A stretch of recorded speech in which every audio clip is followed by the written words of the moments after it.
Bom, pessoal, boa noite. Nós vamos gravar agora um videozinho de revisão sobre a Revolução Industrial. Mas antes de falar da Revolução Industrial, teve uma série de questões, né, ligadas à Revolução Política na Inglaterra. Eu vou tentar sintetizar para vocês, é uma aula de revisão, então, logicamente, que eu não vou me deter em todos os fatores, todas as ideias, mas é uma forma de ajudá-los. Então, primeiro, peço que continue se inscrevendo no meu canal para me animar a gravar novos vídeos também. E, logicamente, que vocês possam deixar no canal sugestão de vocês, o joinha e por aí vai. Ok?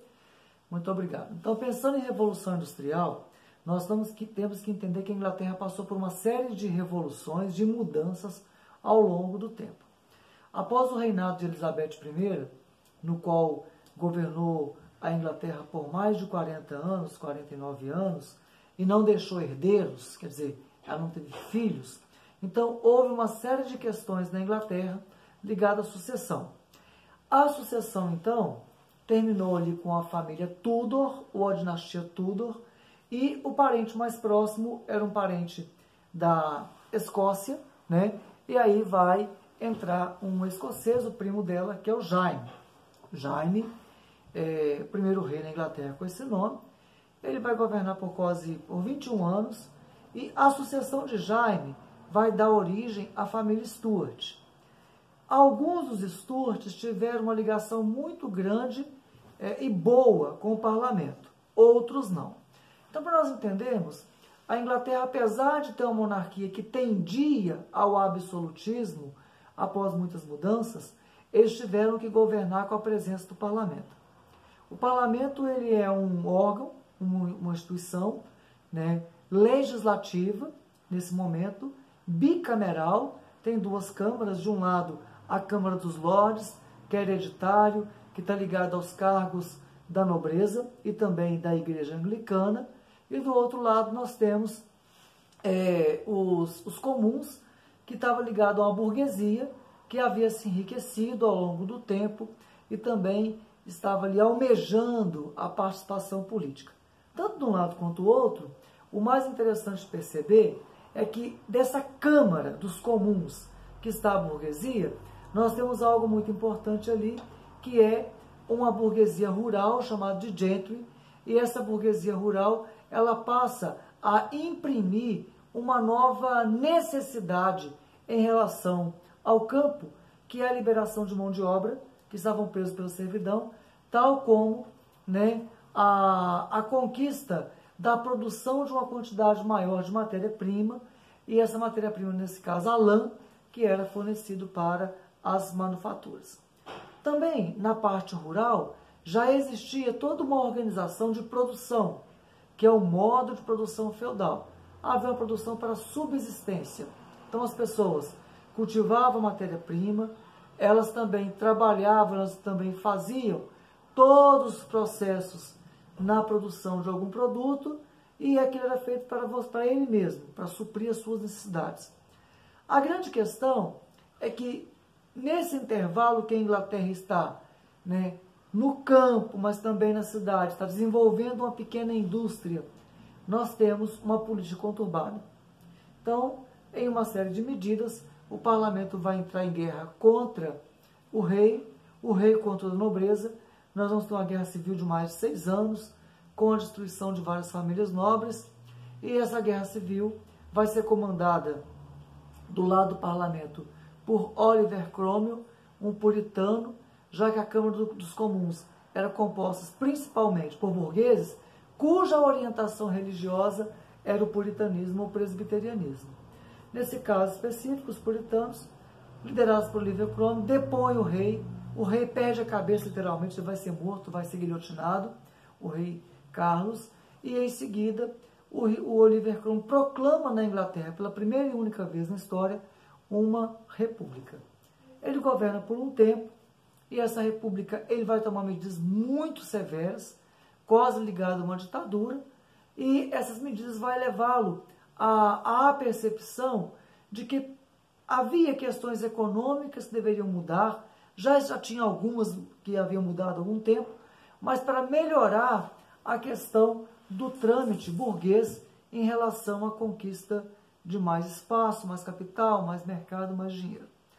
Então, aquela medida tomada pela dinastia, principalmente por Elizabeth, que foi sendo aprimorada ao longo das décadas, que é a lei de cercamentos, ela vai ser colocada em vigor. Quer dizer, aquelas terras que eram comunais, que o nobre usava e o servo também, ela vai poder ser cercada, os enclosures, né? A lei dos open fields, quer dizer, do cercamento dos campos abertos, das terras comunais, e ali ela vai ser arrendada para os burgueses. Com o tempo, nós vamos ampliar a área de terra arrendada, ficando os camponeses sem local para a sua sobrevivência, e muitos deles irão migrar para as cidades. Então, ao longo das décadas que antecederam, inclusive, a Revolução Puritana, nós vamos ter, por sua vez, a questão dos camponeses fazendo uma migração em massa para as cidades. Essa migração será responsável por liberar a mão de obra do campo, e essa mão de obra será empregada na cidade, né, no qual o camponês que deixa tudo para trás, deixa a terra, deixa as ferramentas, deixa o controle do tempo, ele vai para a cidade apenas, né, vendendo a sua mão de obra como garantia de sobrevivência. Do outro lado, o burguês, que acumula terras, ferramentas, que acumula o tempo, o espaço da fábrica, a matéria-prima, o capital, ele passa a ser o proprietário de tudo, enquanto o camponês perde tudo. E aí vai haver uma troca desigual. O camponês trabalha em troca de sustento e o burguês explora a sua mão de obra, ampliando os seus ganhos e multiplicando também aí os seus dividendos. Bom, com isso, o governo Cromwell, ele termina, e havia um dilema na Inglaterra. Continuar uma república não seria legal porque o filho de Oliver Cromwell, Richard Cromwell, era muito influenciável. Ele era uma pessoa que basicamente poderia tomar decisões de acordo com alguns grupos. Do outro lado, nós temos a ideia da volta da dinastia Stuart, que era um perigo porque eles tinham uma aproximação com os católicos, havia uma aproximação inclusive com a ideia de um governo na Inglaterra voltado ao absolutismo. Isso tudo torna-se problemático. Então é encontrada uma solução, diferentemente da guerra civil, quer dizer, ingleses contra ingleses, que foi a Revolução Puritana, essa solução pacífica, chamada de Revolução Gloriosa. O parlamento chama o genro do rei, Guilherme de Orange, na Holanda, ele vai assumir o reino, né, da Inglaterra, mas com a seguinte condição: ele vai reinar, mas não vai governar. Ele se tornará o chefe de Estado, mas não o chefe de governo. Quer dizer, ele é o chefe da Igreja Anglicana, ele representa a Inglaterra, mas quem vai passar a tomar todas as decisões políticas, econômicas, militares e demais será o primeiro-ministro. Quer dizer, entre todos os eleitos na Câmara dos Comuns e dos Lordes, ali faz uma eleição entre eles, escolhe alguém para representar o governo da Inglaterra, né, o chefe de governo, por 4 anos, e ali é essa pessoa que toma decisões. Então a Inglaterra passa por uma revolução, na segunda aí, que não derrama sangue, chamada de Revolução Gloriosa, e é uma revolução que coloca a Inglaterra como monarquia, porém parlamentarista. O rei existe, mas não governa. Ele continua como chefe da igreja. Juntando essa revolução política, o poder que estava nas mãos da nobreza passa para as mãos da burguesia. Então a burguesia agora se torna a classe social ou o grupo social detentores do poder econômico, político, e com isso também ela passa a ditar as regras culturais e sociais. Essa burguesia, então, organiza um Estado para o crescimento da indústria.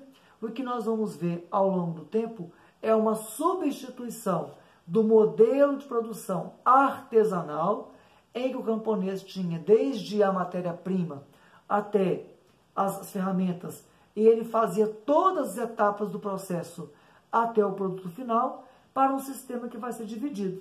Então agora você vai ter uma fábrica em que um conjunto de pessoas faz uma coisa, outros outra, outros outras, uma divisão do trabalho, e depois no final a maquinofatura, em que você tem uma parte do trabalho feita por pessoas e a outra por máquina. Vamos dar um exemplo aqui. Vamos pensar aqui numa coisa simples perto de mim, uma almofada. Então digamos que na indústria artesanal, eu pego a parte da lã que está dentro para enchê-la, eu faço o tecido, eu pego a lã do carneiro e encho, eu faço costura, eu faço o zíper. Então, eu sou responsável por todas as etapas da confecção da minha almofada. Agora, numa indústria não. Eu compro a lã de alguém para encher, eu compro o tecido de outra pessoa, um grupo de pessoas corta o tecido, o outro costura, o outro enche e uma máquina coloca o zíper. Então eu saio de um eu saio de um processo em que uma pessoa domina todas as etapas e eu vou para um processo em que eu tenho uma etapa feita por mãos, outra por máquinas. Então fica assim, saímos de um processo artesanal de produção e para subsistência, eu faço para mim, e vou para uma etapa em que pessoas trabalham para um dono de uma fábrica, que tem a matéria-prima, que tem as máquinas e que tem o dinheiro. E o meu trabalho vai ser cortar tecido, do outro juntar as partes, do outro fazer a almofada. No final, o meu trabalho é apropriado da forma de lucro. E eu só libero uma pequena parcela para essa pessoa, que é o pagamento dela. Isso vai transformar a sociedade. Por quê? O burguês domina agora toda a parte política, com a Revolução Puritana e a Revolução Gloriosa, e também domina toda a parte produtiva, já que ele se torna dono das terras, que são as forças produtivas, se torna dono das máquinas e ferramentas, que são os meios de produção, e nós vamos sair de um sistema de produção, do modo de produção feudal de subsistência, e entramos no modo de produção capitalista de mercado. Eu produzo um monte de almofada, não para mim, porque eu preciso, mas para vender para o outro em troca de lucro. Então isso vai mudar completamente. Tanto a paisagem rural, as pessoas passam a migrar, a paisagem urbana, o crescimento das cidades, das favelas, né, das partes das cidades muito bem acabadas, de outras partes, né, em que as pessoas moram amontoadas. A vida nas fábricas muito terrível, muito difícil. Também vai ter esse emprego de crianças e mulheres, no primeiro momento um abuso muito grande dessa mão de obra. E por último, a própria transformação da visão de poder, que sai da mão de uma nobreza, que passa de pai para filho, e agora é o mérito. Aquele que trabalha, que enriquece, que explora o burguês, se torna os donos das coisas, inclusive do próprio poder. Agora, algo no final disso. Depois de muito tempo de exploração, os operários começam a perceber e a se juntar, tentando compreender de que forma eles fariam para ter uma vida melhor. Então eles começam a se juntar, percebem que eles são importantes, que ninguém pode dispensar também assim, porque você demora um tempo para treinar uma pessoa, e eles começam então a reivindicar os seus direitos. Duas formas aparecem na Inglaterra. Um é o movimento ludista, comandado por Ned Ludd's, que ele vai, né, quebrar as máquinas, achando que quebrando as máquinas voltaria aquela vida do camponês. Isso não acontece porque ao quebrar a máquina o capitalista substitui ela, mas já representa uma revolta contra a máquina e contra a exploração. E o outro vai ser o movimento cartista, o ato de escrever cartas para o parlamento buscando melhorias.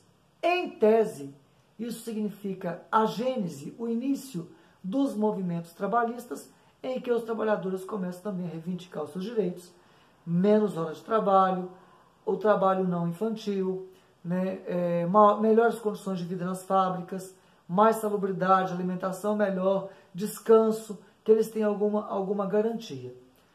Com tudo isso, nós podemos dizer que um dos processos de transformação da vida moderna foi a sua Revolução Industrial, que na verdade é uma revolução no modo de produção.